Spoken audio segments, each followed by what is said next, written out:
So, oh dear.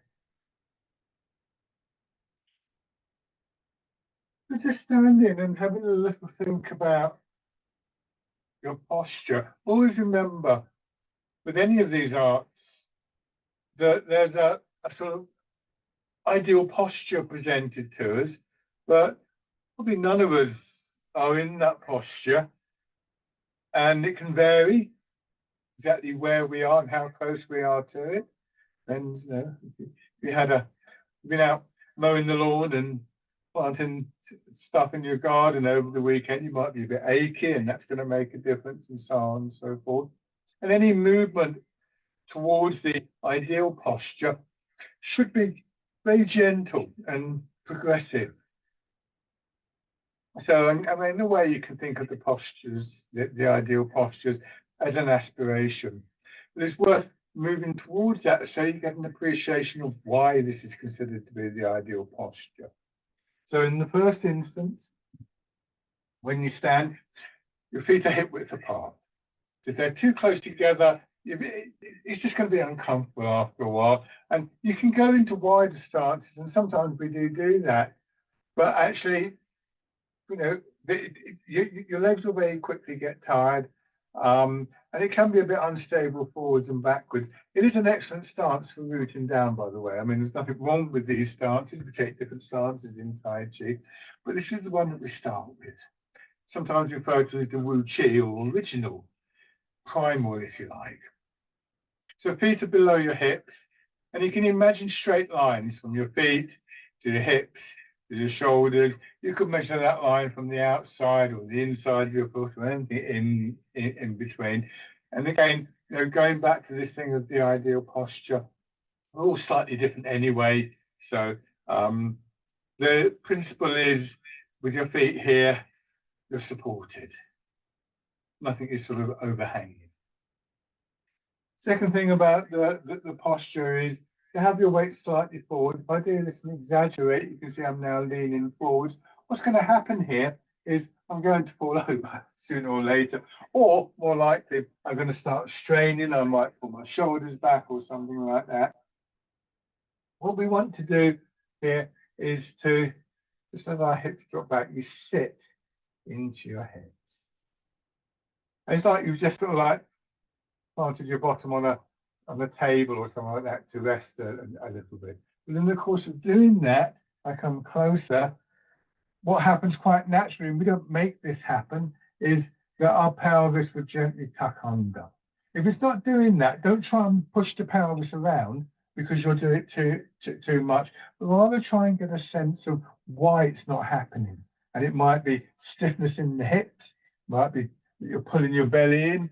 It might be that you need to do a little bit of practice to activate the nerves and the muscles in that area to do that do that job.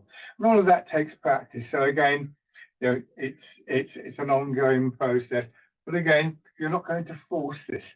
It's a very subtle adjustment that your body can do quite naturally.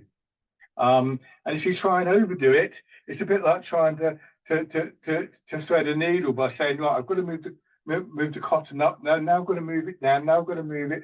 It's a very fine motor skill. It's worth practicing, actually. This means that we can imagine a series of straight lines through the body that bring us into alignment with the pull of gravity. Shoulders to hips, from the side into the front. For instance, we can imagine a midline going down through the middle of the body. We could imagine a line going across our hips, a bit like the grid lines of a map, but in 3 dimensions. But all, again, they're reference points. There are no straight lines in the body.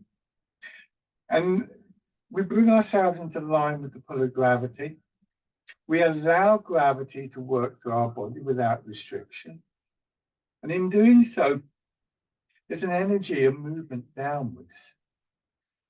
So our knees soften a little bit, but our legs will reach a point where they're responding to that with a bit of a push up. And at the moment, in this posture, your neutralizing that. The pull down of gravity is neutralizing by this sort of feeling of movement of energy coming up from the ground, and you're held in between the two.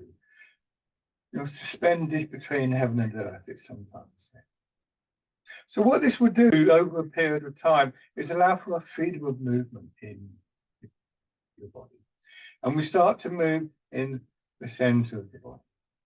Now, as soon as we start to move, we may find that we start to lose some aspects of that posture. Don't always notice it at first, but there should be a very loose feeling in the shoulders and hips, for instance. And if there isn't, it may be worth thinking about your posture again, maybe thinking about the way you're moving. But this is an ongoing process in Tai Chi. I've been doing this for over 40 years, and I'm still working on that refinement of posture. Still find that I'm habitually resisting the pull of gravity, for instance. And that's important on a purely physical basis, that we're not straining against this overwhelming force.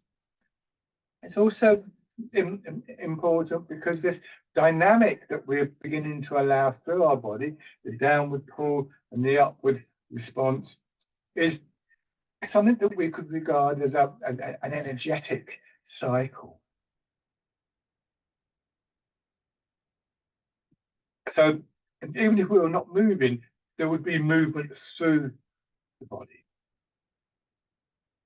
In that sense, you might suggest that the physical aspects of our bodies are actually conduits for movement, for energy.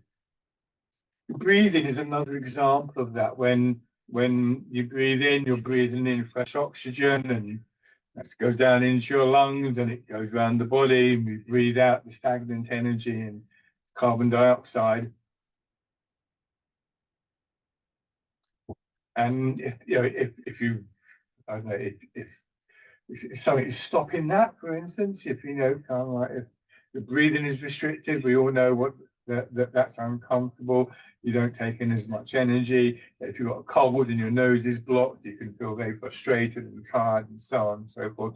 So this cycle of energy, downwards and upwards, can work on a similar basis. So the refinement of posture is just generally very important for our well-being.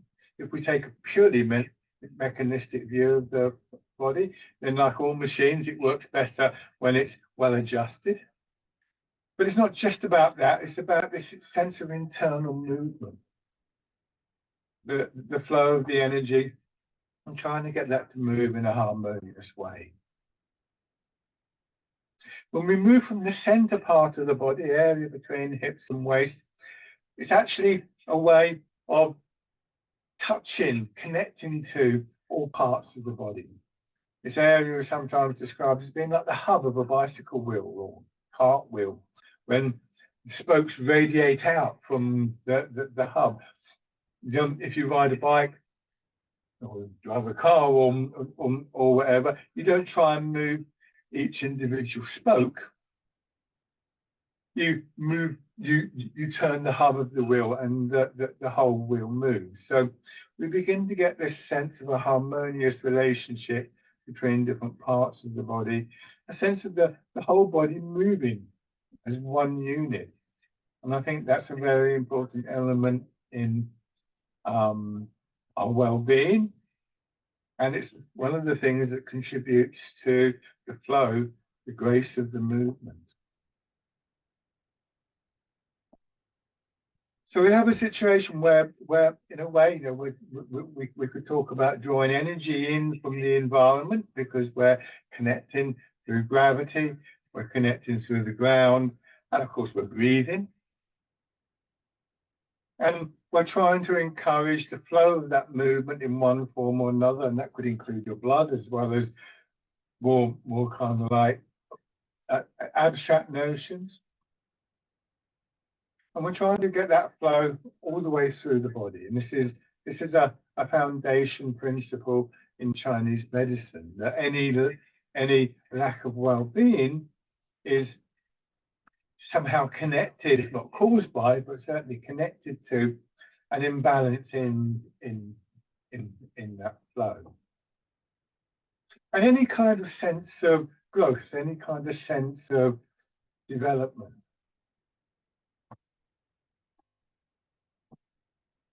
So let your breathing come naturally, but if it's comfortable for you to focus on your breathing, and you only have to do this every now and then, your body will just get on with the job of breathing.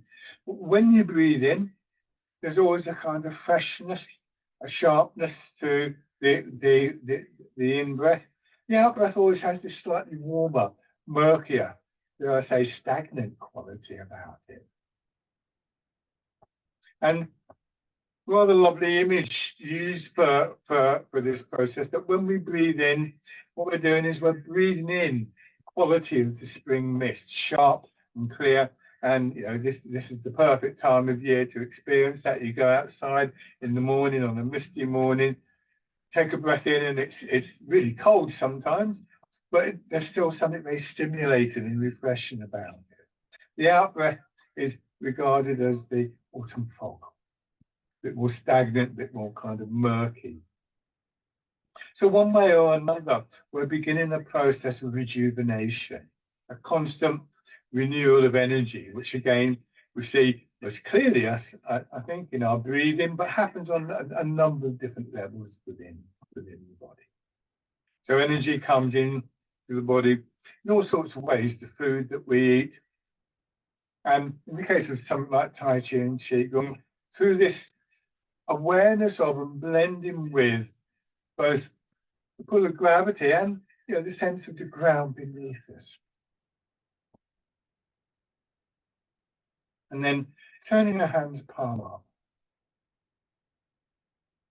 So these opening exercises, as well as being a good sort of warm up for the physical activities, always important. And this is a good morning exercise. Your heart will start to beat a little bit faster. There's a gentle aerobic quality, but they also offer space for a sense of reflection on, you know, the posture and the changes that are coming about in the body. And again, this is an ongoing process. As soon as you change one thing, everything will change. And it also means that we're able to have an anchor, a hook for our attention. Just let your hands drop down. And so Tai Chi is a mind-body practice, developing the two together. In fact, developing them so that there is no distinction between the two. And the foundation for that mind aspect of what we're doing is the sense of a present moment awareness. What some people, you know, you might use the term mindfulness or something like that. It doesn't really matter what term you use, but you're here. And so for me, one of the qualities of both mind and body in this posture and in the practice of a whole is a sense of spaciousness, more space for movement, both internally and externally. And a little bit of space from the sort of like the everyday life things. We're not pushing them away, we're not rejecting them, we're just stepping back. And so spacious or still, sense of equilibrium. Again, you can use whatever label you like. And these are qualities that should infuse the whole practice. So in this stance, just let your hips drop back a little bit more. Now be careful with your knees. Don't push your knees forward. Sit back. It will be very strong in the thigh muscles. So don't go too far and push up. Try not to lock your knees. So from this neutral position between gravity and our body's response and the ground beneath our feet, we actively allow ourselves to sink down. We, in a way, release some of that response. So we go down deeper, and then we get a stronger sense of a push up. It's almost like being on a trampoline. If you're standing on a trampoline, you won't get very far, but if you decide you want to bounce up, you sort of drop down a bit more and go up. It will help to condition your legs so that this higher position becomes more comfortable and more sustainable, it will give you a deeper sense of root and a stronger sense of energy coming upwards. And your body expands from that root and contracts back into it. And the rooting is a gradual process that as your center of gravity dropping gradually lower. And what we do want to do is to aim low. So sometimes it's said that your root is 6 feet below the ground, or sometimes 2 body lengths below the ground. So the intention is for your center of gravity to drop down low. And again, this reflects back on our structure and our posture, because the lower your center of gravity, the more stable you are. So just this simple practice, this exercise, particularly if you come to Tai Chi for stability, if you have a problem with moving, maybe a problem with falling, this is primary exercise to practice.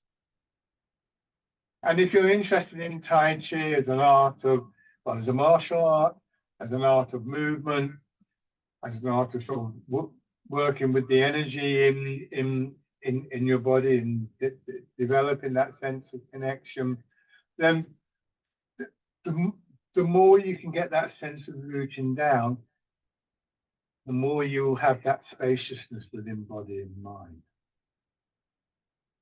Bring your hands around as though you're cradling the ball. And this time, as you push up, the expansion, pushing your elbows out, and so you've got a ball underneath your arms now, and you're pressing it down into water. So this exercise is called rooting down, and it's the really, I suppose you could say, the alignment of our body and the rooting down, along with the awareness that goes with that, are the foundation for everything else.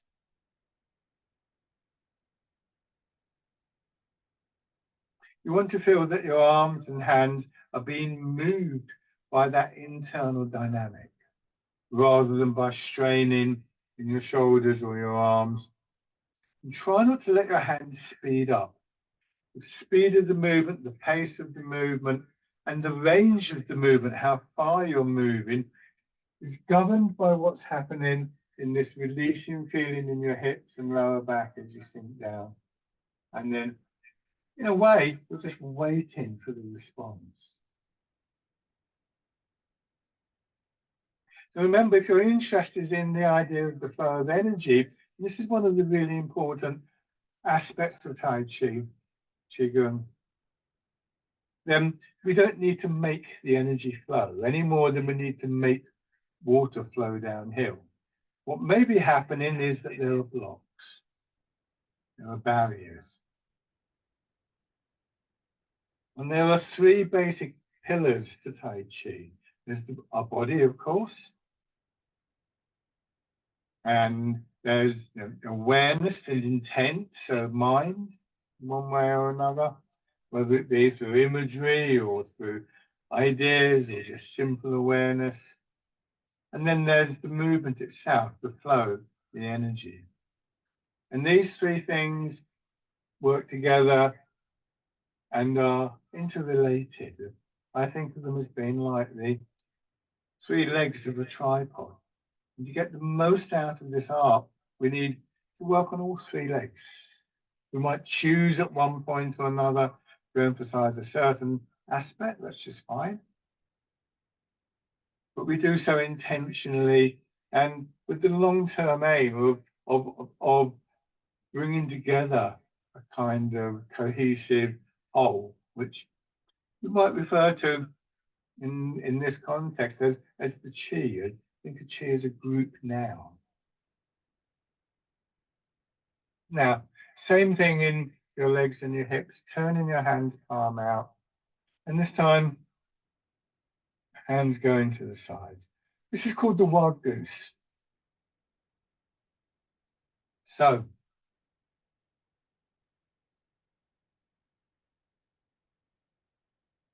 We use a great deal of imagery in Tai Chi. I've already used a number of images today. Our bodies will naturally respond to these images if they're meaningful to us. Not all images will work for you straight away.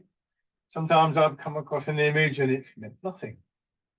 And then 6 months or sometimes even years later, it suddenly makes sense.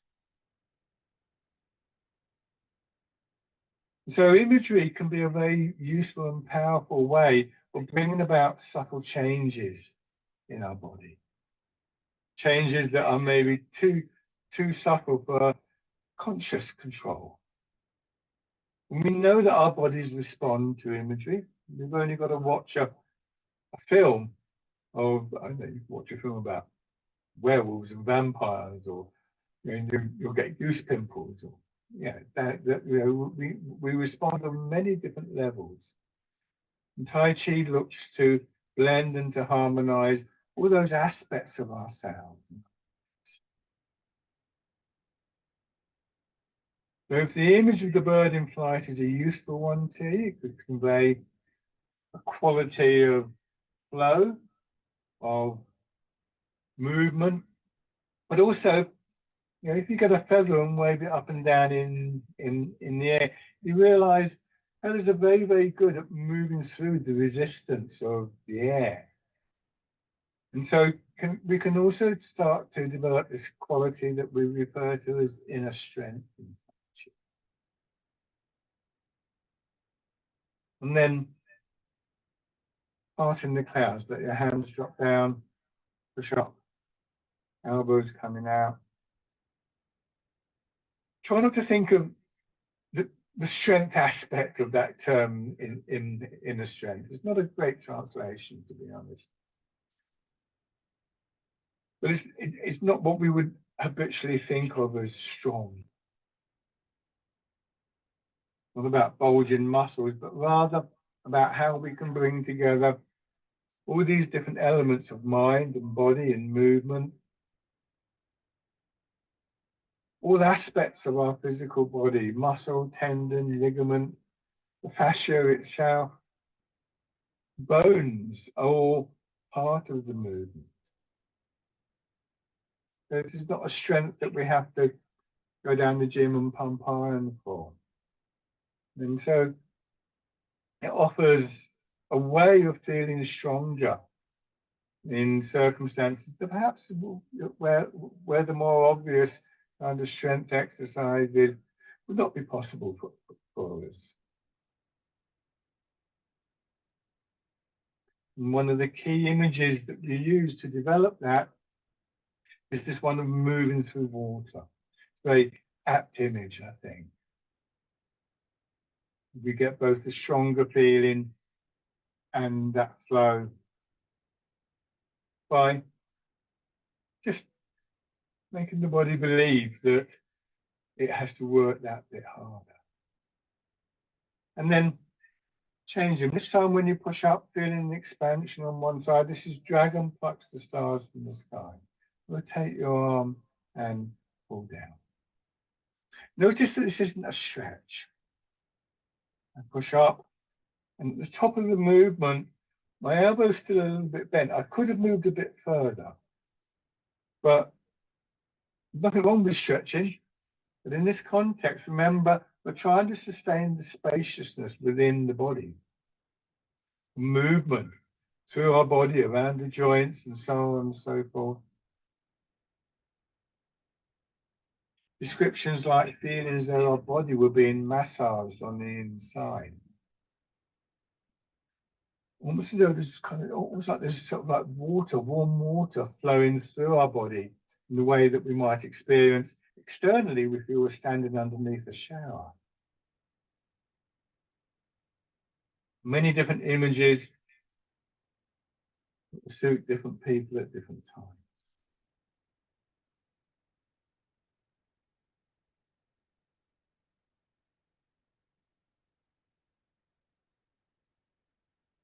Just notice whether you're being distracted by the images.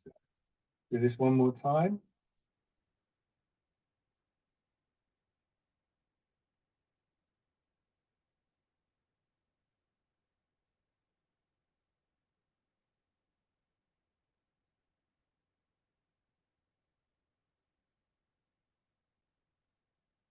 And then your hands to your sides. You come around in front a little bit. Hips are sinking back still. With your arms pushing up just a little bit above your head. Making sure your hands stay in front of your body. So a common habit here is that we get to here and then we pull our arms back. If you did that, if you just try it very gently, you'll notice your shoulders, your chest tightening up. So that would introduce a restriction to the flow.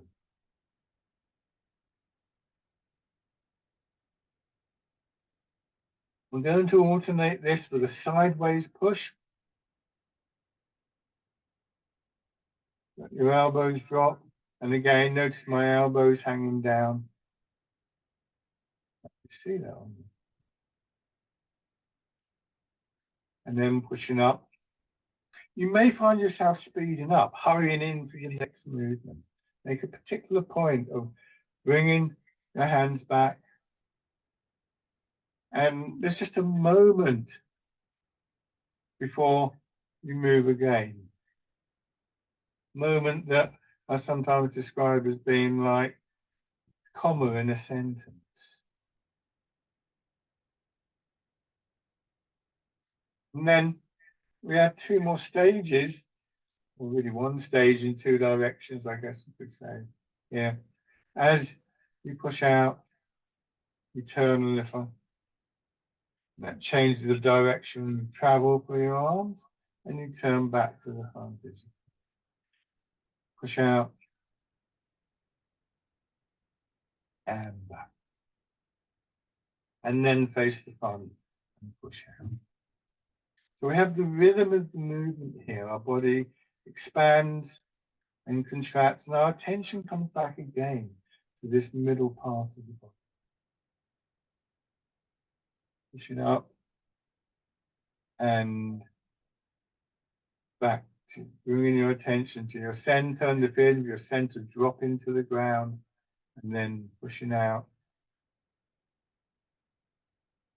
and back to the center. So we get into the habit in our minds that there is always space and time to come back to touch base, as it were. To just remind ourselves of that quality of spaciousness, of stillness, from which we can move out again.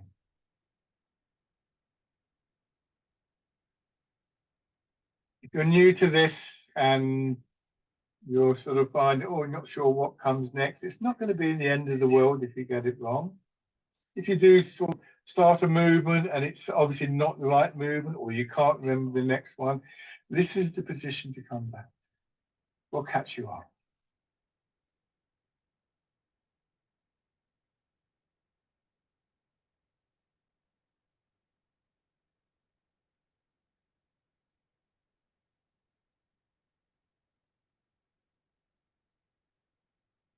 One more time. This is simply called pushing in full direction.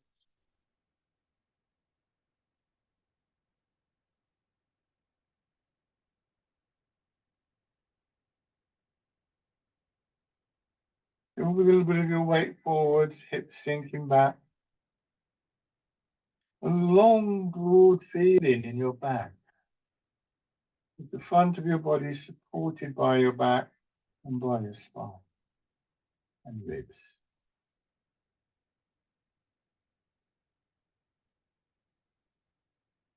Now let your hands drop down.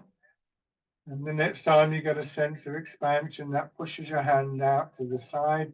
It curves, elbow is a little bit bent, and fingers pulled back as much as you're comfortable. And when you reach that imaginary center line of your body, let your hand drop down.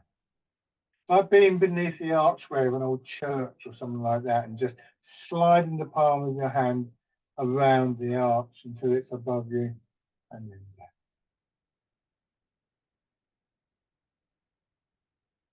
Remember, still letting your hips drop back, so still allowing that very fundamental cycle of energy and movement we started to get a glimpse of at the start of the session. Now this time, if it's comfortable, turn a little bit.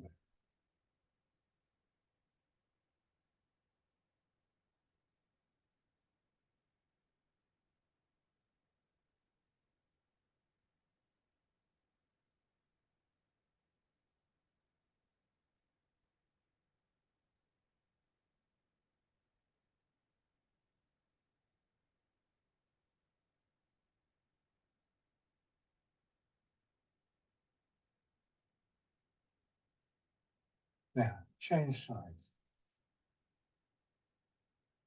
Notice any difference between one side and another. It's very common to find that. With time, some of that at least will balance out, of course.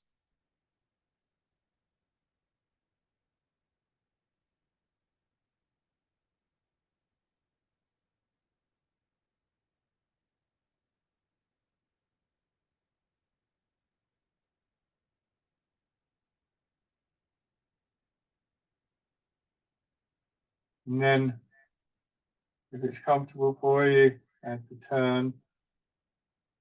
But when I say things like comfort and that kind of thing, what we're really thinking about is we don't want to reintroduce a sense of straining, a sense of struggling.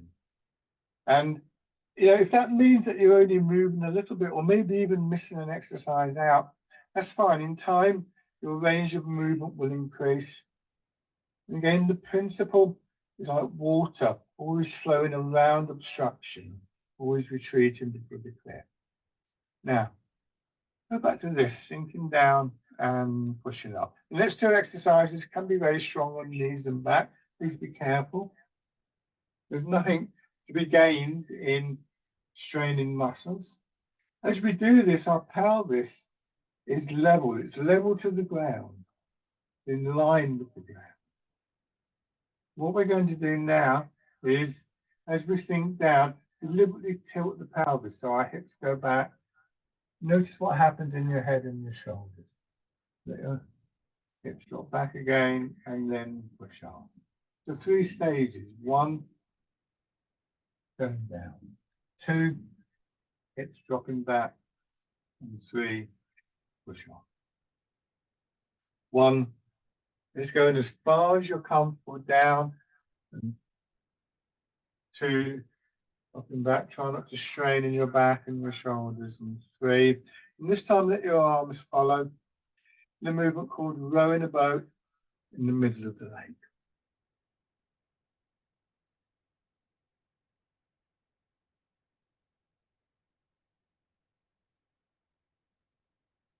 Don't overextend. If it's more comfortable for you to do it like this, that's fine. I try and demonstrate quite big so that I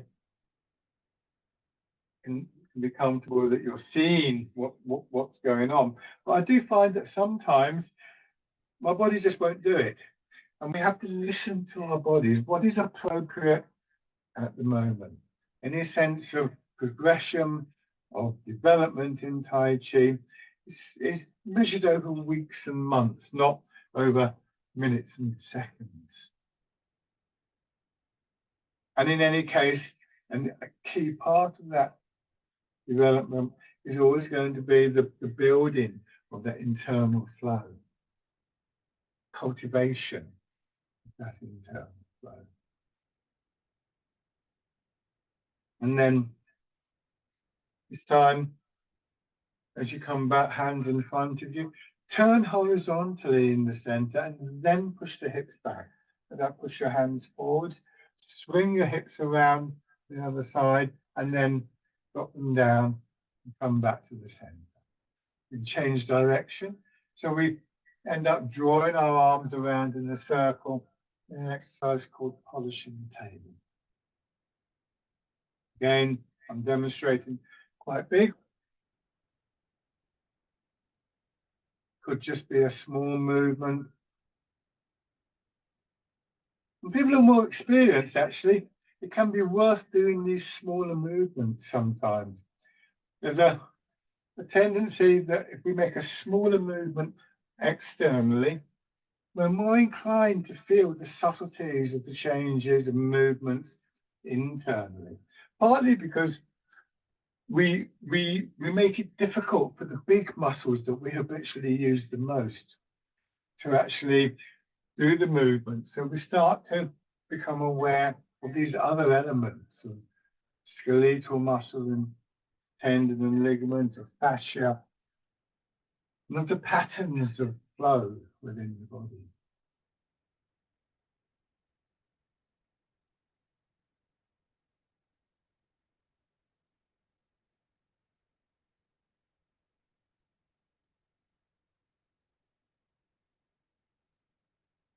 One more time.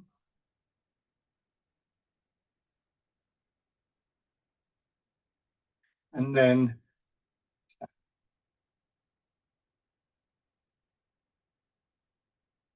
shake out. Going back to the use of imagery, in particular in Tai Chi, there's many techniques and arts out there that use imagery and visualization in terms of guided journeys to take you somewhere else or something like that. They're good techniques. They can be very valuable. This is not what we're doing in Tai Chi. Tai Chi is intentional movement and conscious intentional movement. And so we don't want to go somewhere else. What we want to do, if an image works, so if the image of the bird in flight or moving through water or of the dragon plucking the stars offers some kind of quality, some kind of effect that we can feel within our body, what we're doing is we're reaching out to that image and bringing it in. And that's not meant to be a criticism of arts that don't do that, but it's important to recognize the difference.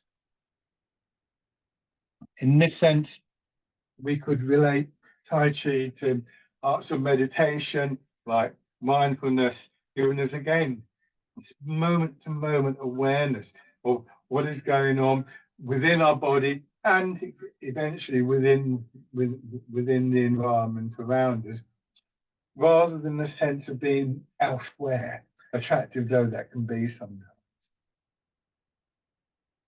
So we start internally and we gradually spread our awareness outwards. We can become aware of the movement of energy within the environment.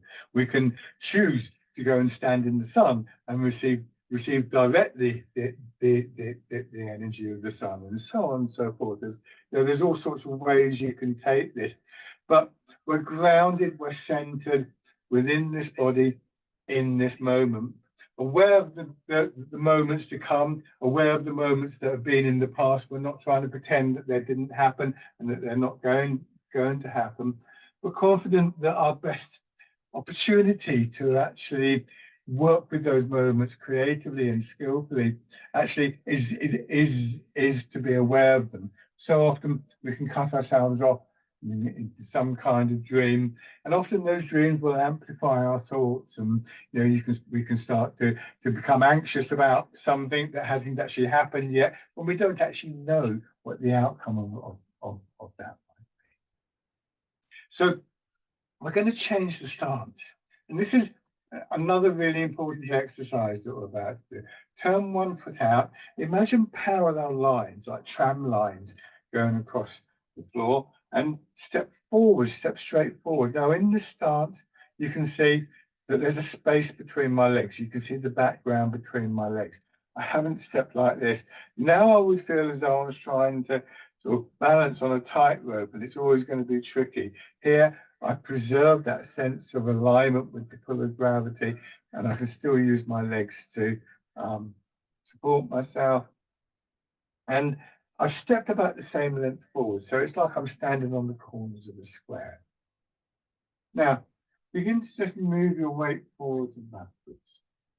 Your legs moving your whole body. Push gently against the ground and try and settle into the supporting leg just a little bit, and then push back. So again, take that moment to settle, to cultivate what is referred to in Tai Chi as the stillness within the movement. And that's a stillness of mind and spirit, It's a stillness of body in the sense that we're using the ground and the awareness of our root to come back to. There's a very good chance that in the transition of your weight, you will lose some of the ideal posture. And so those moments of settling are also opportunities to come back to that, to remind yourself of what it can feel like to be in line with the pull of gravity, to be well rooted. This, on a day-to-day level, is a really important habit to get into and can have profound effects on our stability and on our mobility.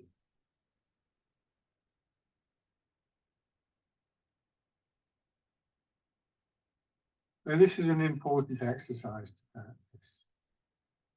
Very good for your legs as well. Don't lock your knees. Try and get a sense of movement through you. And try and get a sense for what is actually supporting you. Your legs firmly on the ground, your feet are supporting the whole of your body. Your back is supporting the front of your body, so try not to pull your belly in, hold your chest and shoulders tight. But also your skeleton is supporting your body from within. We don't need that tightness, that gripping feeling that we so often have the habit of doing. Every now and then, it's difficult. We get a glimpse of that sense of our body flowing inwards and downwards, and the skeleton then is highlighted. And gradually, we develop a sense of confidence in this. To start off with, at least, it doesn't last very long, so try not to get frustrated. Then go into your back foot, see if you can get some of that feeling of being supported, and let your front toes come up, so more of your weight settles into your back. Go forwards, front foot can be turned out slightly, push your knee forwards, and same thing here. Take your time, use this to gradually increase the amount of your weight that is flowing down through each leg.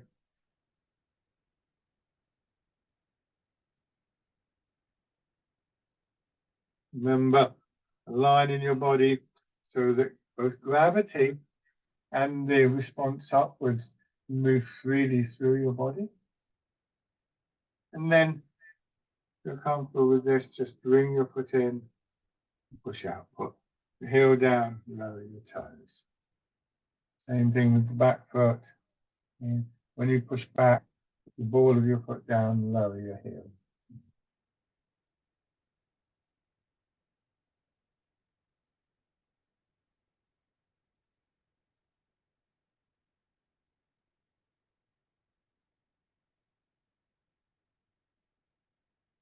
Each step is a new opportunity to bring your attention back. And if you're anything like me, you'll find that your thoughts drift off in all sorts of directions. Just gently release those in the same way, in the sense that you might release that tightness in your shoulders. Whatever the storyline is, it's just, no, I may come back to that later, but not at the moment. Now try this with the other foot forwards. And again, just start off transferring your weight. Notice if you want to move on. Oh, we've got a step. Plenty of time. Take your time and actually bring your awareness to what is actually an everyday action. Something that we often overlook. And I think Tai Chi has a quality about it, an aspect to it that makes us very, very aware of just how lovely and amazing it's very simple actions are. It can be a very complex art. And yet, just the sheer act of moving your weight, of taking a step, can be so much, can be such a rich experience. And then beginning to raise your toes and your heel. Take this gradually. Don't be dispirited if there's the odd wobble. Remember this, this is something that we're aspiring towards always.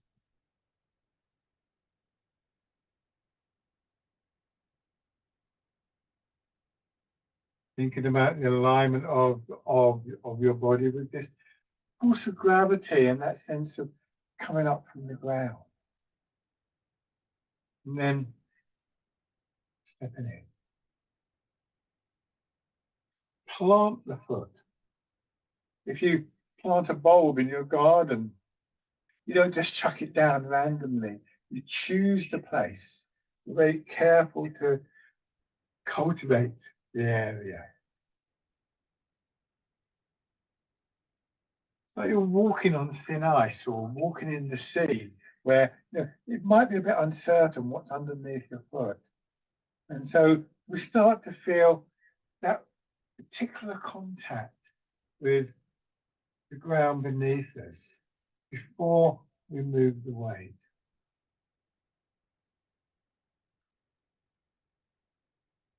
And then we're going to take a few steps. You either go forwards or backwards, depending on where your space is. We go left to right if you want. It comes in, swings out, and plants down. And let your attention rest for a moment on that feeling of your foot touching the ground.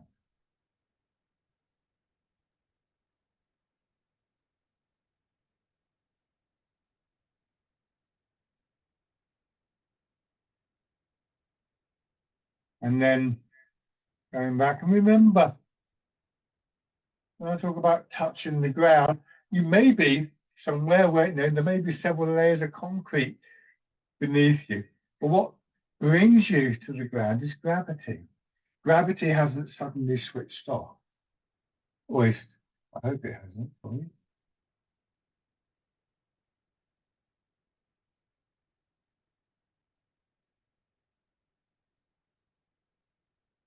Good. And shake out. Now, have your right foot forward, so mirror my movement. You're going to start by moving your weight forward, but leaving your arms behind for a moment, and then letting them follow through as you settle in the front foot, and then coming back. This is called fisherman castanet. Again, so you're moving through water, if that appeals to you. Feeling that your whole body, along with your intention, your awareness,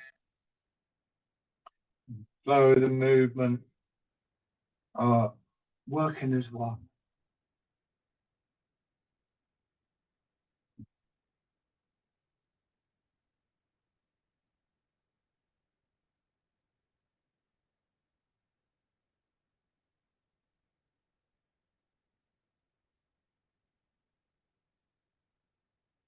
Here, you're moving forwards and backwards.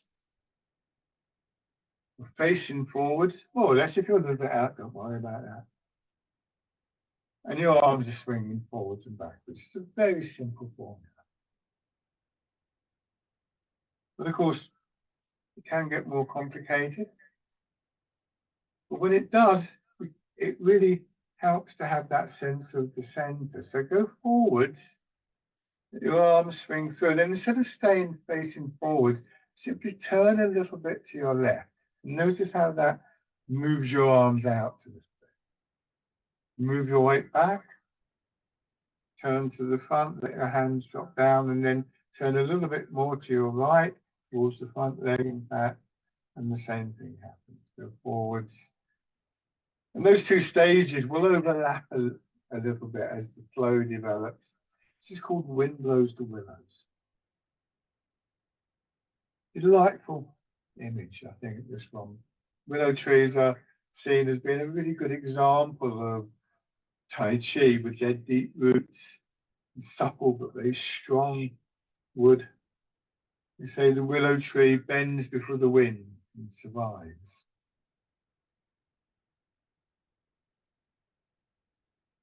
Again, your body expanding. and contracting. And if it's comfortable, you know, as your body expands, see how it feels to take that breath in, the feeling of the spring mist, the sharpness, the clarity of that. When you breathe out, just know that you're releasing that slightly more stagnant, tired feeling sometimes of being a bit stuck.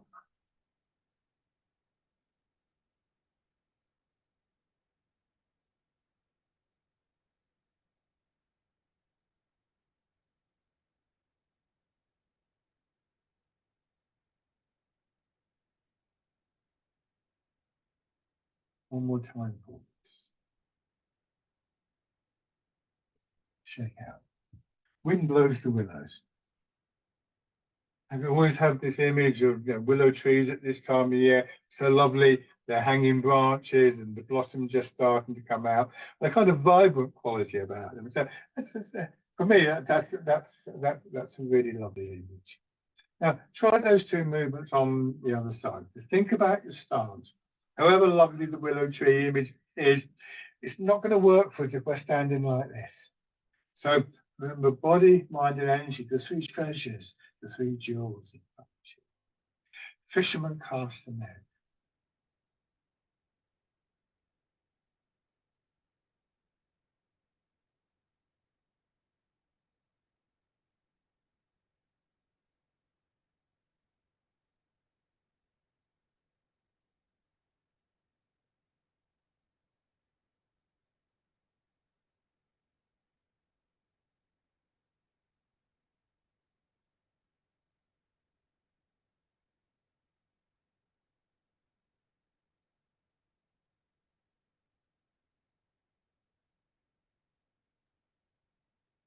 And forwards and turning, wind blows the willows.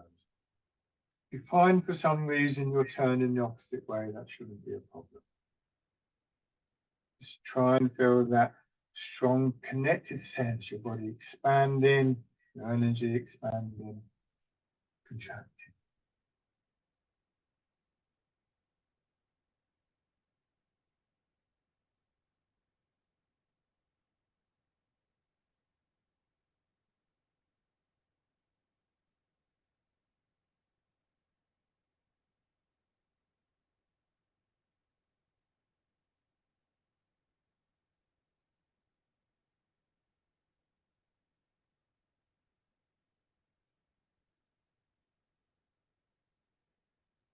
Now this time come forwards, or if you're going to go back, go back. But either way, the empty foot moves inwards and we step. Take your time with this. Turn, bring the foot in, check your posture, step through. And this time, if it's comfortable, you don't have to do this, just bring your foot up, let your hips drop back. It's called dragonfly skims the water.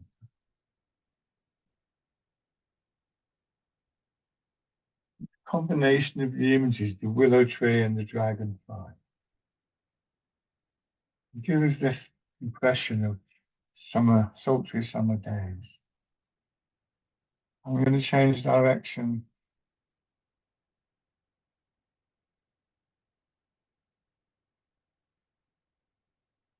A bit wobbly then, I put my toes down. No point in taking silly risks.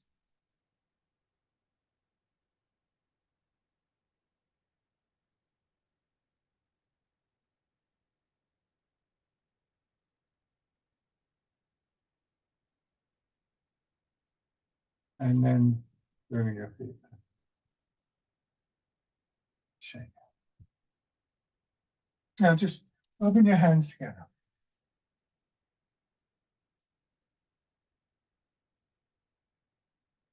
Tapping over your face. And then over your head. One to one. And then the inside of your arm and up the outside. Yeah. Another good exercise if you're feeling tired or if release some of that tightness that may have built up in your muscles. But very light on your lower back.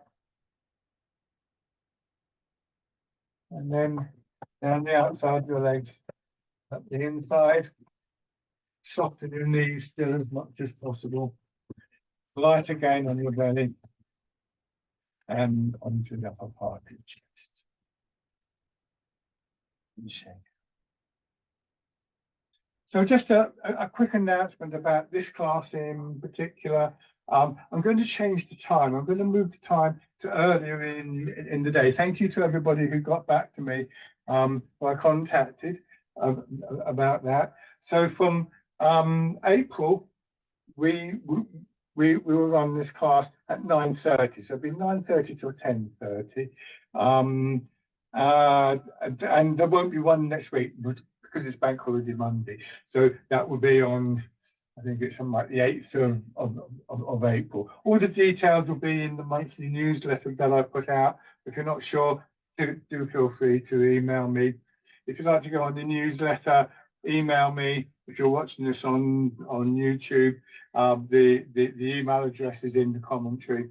And if you have any questions about what we've done here, please again feel free to email me. But for now, coming back to this original stance, our closing exercise, just sinking down, embrace tiger, return to mountain. You push up, and very much now the emphasis, hands coming around, hold the ball. The emphasis very much on drawing in and coming back to this basic feeling. For me again, the image of the mountain, its strength, its stillness, its spaciousness, really does sort of encapsulate the essence of the art in many ways. And what we learn is it's possible to come back. So let's have a think about, what's drawing you back? Is it the image or the gravity on your hips? Something different, the rhythm of the movement? Again, just settle in, touching base, not being in a hurry to move. Embrace tiger, return to the mountain.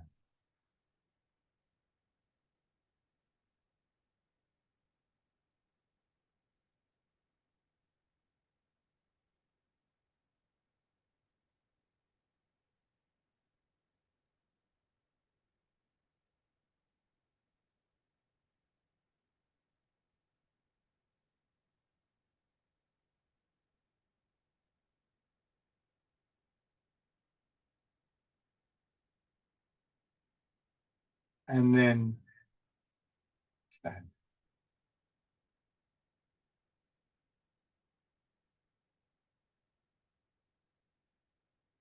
Thank you very much, everybody. So have a good sort of break over the Easter period if you're doing anything. And I look forward to seeing you if you're about on the 8th at 9:30. Lovely way to start the day anyway. Thank you very much, everybody. Thanks for coming along.